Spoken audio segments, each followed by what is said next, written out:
In this first example, we are given a proton moving through a magnetic field, given in this Cartesian form, and we are finding for our two unknown components of velocity, given that we have our resulting force in a Cartesian form as well. So we want to find what our two components of velocity are. So if we write out this equation, we will be using cross product to find our answer.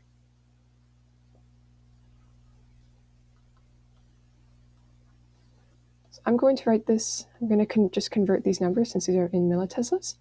So start from here for our field. 0.0127. And we have our velocity, which is Vx, Vy, and 1,940 meters per second after I convert it. And that's going to equal the components of our force, which is 5.33 times 10 to the negative 17 in our I direction. And for our j direction, that gives us 3.15 times 10 to the negative 17 j direction. And there's no k direction.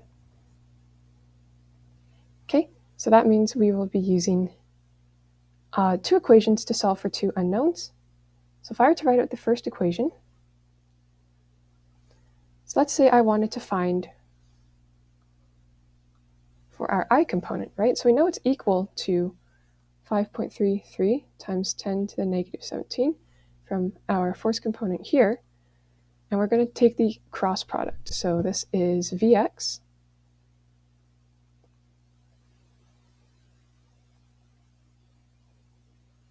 oh wait, no, sorry, hold on.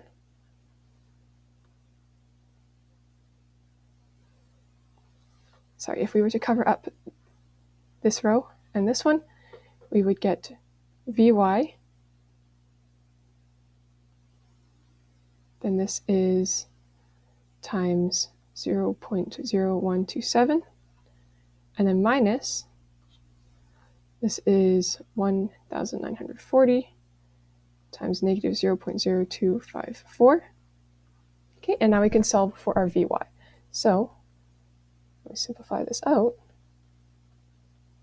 It's equal to 0.0127 Vy, and this is plus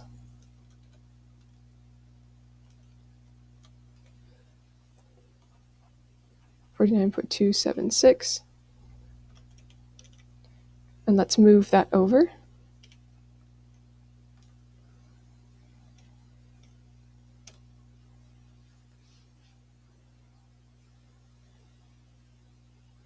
And divide by 0.0127. And this gives Vy, hold on.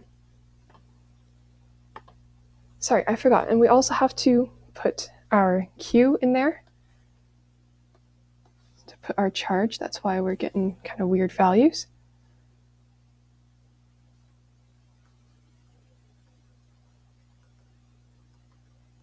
Because we are working with a proton. Okay, so once we do that, that gives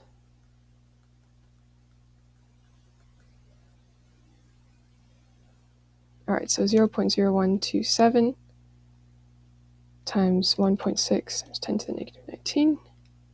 And this is 2.32 times 10 to the negative 21 Vy plus 1.6 times 10 to the negative 19 times 49.276. And this is 77.884 times 10 to the negative 18. If we move that over,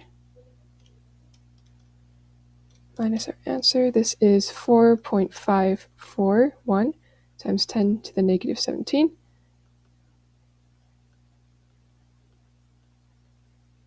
And then if we divide this 2.032, then we get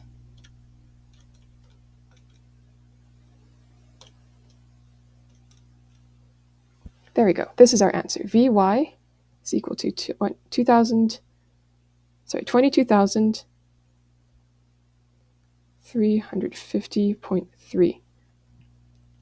Right, so this is our answer for Vy. Now we can do the same thing for Vx. And since we have no k component, this is just going to be our last step. So then we're going to strike through our j. And our top one here, we're going to take the determinant here. So this is going to be, so it's equal to 3.15 times 10 to the negative 17.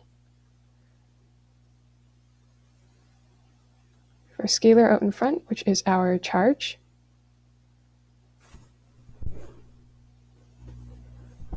Right, and then we are going to have our cross product, which is Vx times 0.0127 minus 0.015 times 1,940. Okay, and we do that. It's equal to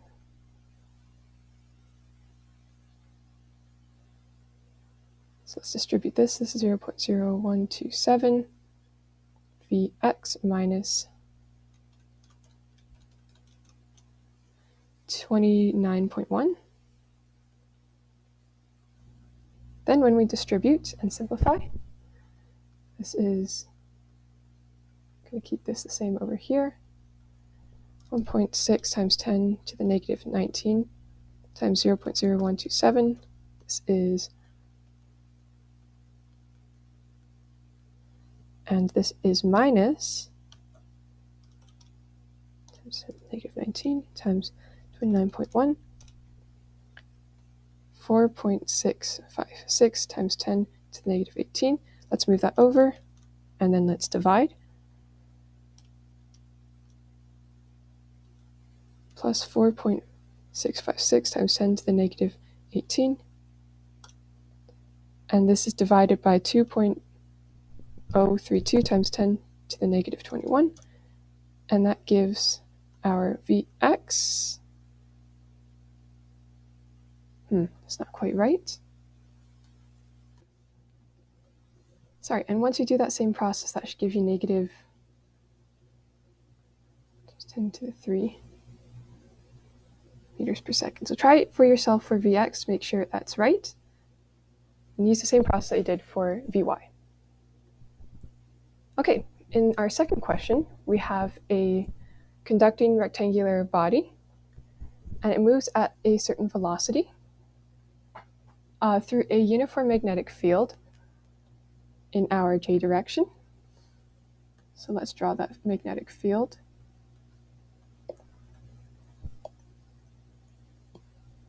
It's our positive j direction. So here's our magnetic field. And the resulting so what is the resulting electric field? And it wants it in a unit vector notation. All right. Actually, I'm going to skip this question for now. Hopefully I will have enough power to return to it. But for your own learning, try this one out for yourself. This is similar to the problems we encountered in our Hall effect problems here in this example. So try it for yourself that way. Okay, instead I'm going to move on to, this is dealing with circular motion. So we want to find speed, magnetic field, and magnitude, the frequency, and the period of motion. So if we have our energy in this case. So if we start, we can use our, if we start with energy, we can use our kinetic energy form. So it's equal to 1/2 mv squared. And we don't yet have our speed. So we're looking for our speed, but we do have our mass and our radius and our energy. So we're going to start by finding our velocity. It's equal to 2 energy. and we're going to probably need to put that into joules. Right, and this is over our mass. So when we do that, this gives us V is equal to, that's 2. Then we have our times 10 to the negative 3 electron volts. And to convert that, multiply it by 1.6 times 10 to the negative 19 to get it into joules.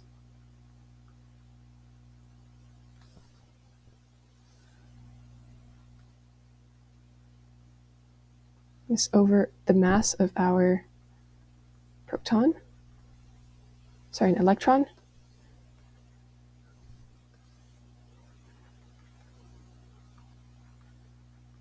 And this will give us, that radical should span downwards. This is equal to, so this is 2 times 1.77 times 10 to the negative 3 times 1.6 times 10 to the negative 19. This is divided by 9.11 times 10 to the negative 31. And the square root of all of that is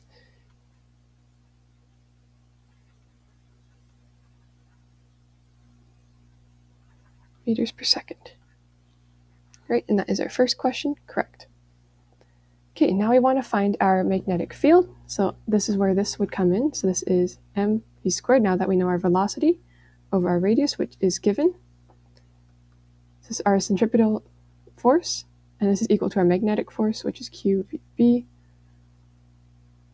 And it's perpendicular, so we can just write it in this form because our sine theta would just be equal to 1. So for simplicity, I'm going to just not include it. Let's work with this in a different color now. So this, we want to find magnetic field. So this would be mv squared r over qv equals v. And let's get rid of this v here and that v squared. There we go. So this is equal to 9.11 times 10 to the negative 31. And this is our velocity, which we found from our previous question to be 24,934.60 over our radius.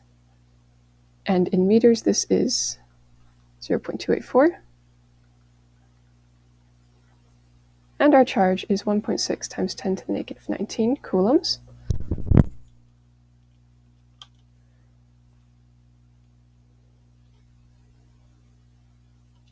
And when we multiply this and calculate, this gives us about 5, or more exact, 4.998 times 10 to the negative 4 Teslas. Next, we need our circling frequency. So I believe they mean our angular frequency, which is given by omega. And then if we scroll up, it says omega is equal to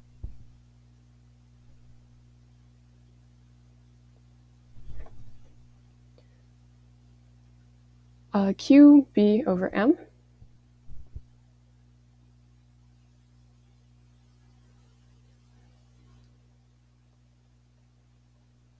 And we have all of those things as 1.6 times 10 to the negative 19.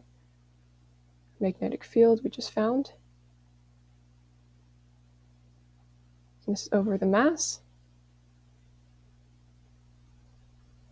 And this is equal to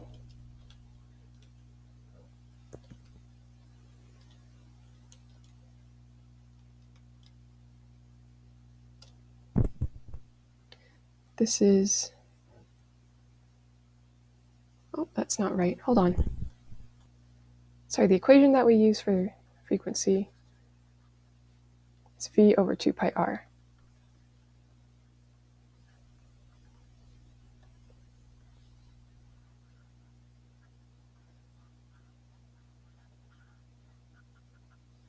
Okay, so let's redo this equation.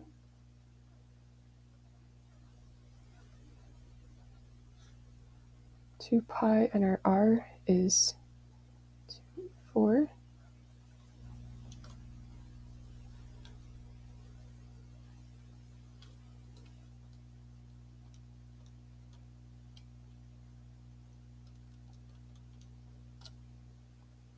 And this is our answer, 13,973.46 hertz is our value for frequency, and our period is equal to our reciprocal for our frequency. So we're just going to take that, and this gives our period is equal to 7.156 times 10 to the negative 5 seconds.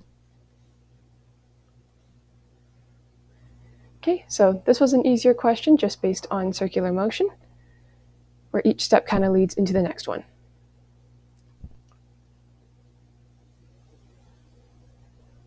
Okay, I'm also going to skip this question for now, but feel free to try it on your own. Have a look at it, and you have all of the answers, so do your best to try and get to those.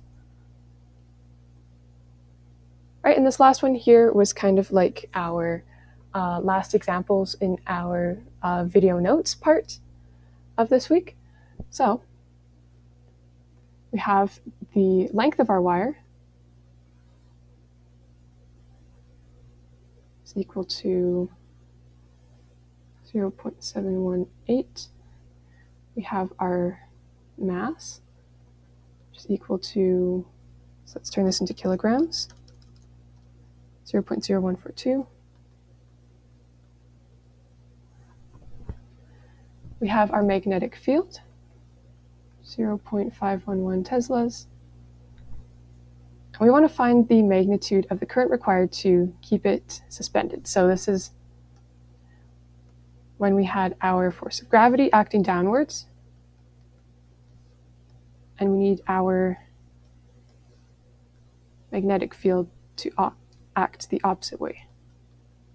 So our force for our magnetic field looks like QVXB. We're going to replace this value for Q with current and replace T with our length over our velocity.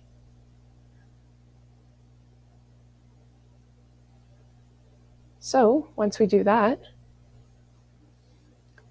then we get FB is equal to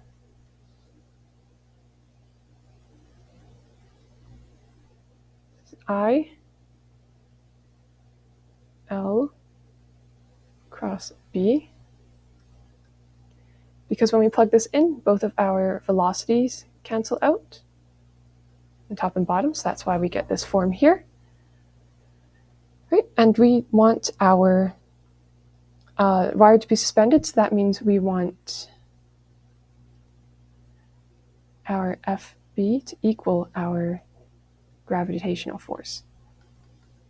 It's equal to G. And since they are acting perpendicular, it's going to be just the magnitudes. And we want to find for for our current, so this is mg over lb, and this is, so our mass is 0.0142 of the wire times our gravity, and this is, our length was 0.718 meters, and this gives us a current of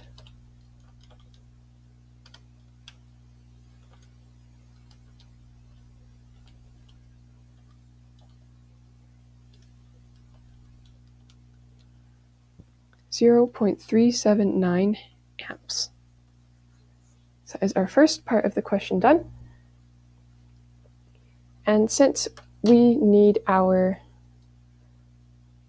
magnetic force pointing up, and our magnetic field goes into the page, if we use right-hand rule, that means our current flow, which is the direction of our straight fingers, points from left to right. And we use right-hand rule. Right? Velocity, left to right. Okay. So that is it for these questions. Again, I would like you to do question 4 and question 2 on your own, given the knowledge that we had from the previous videos, and see if you can get the answers in those questions. I hope you all enjoyed, and I will see you in the next video. Thanks for watching.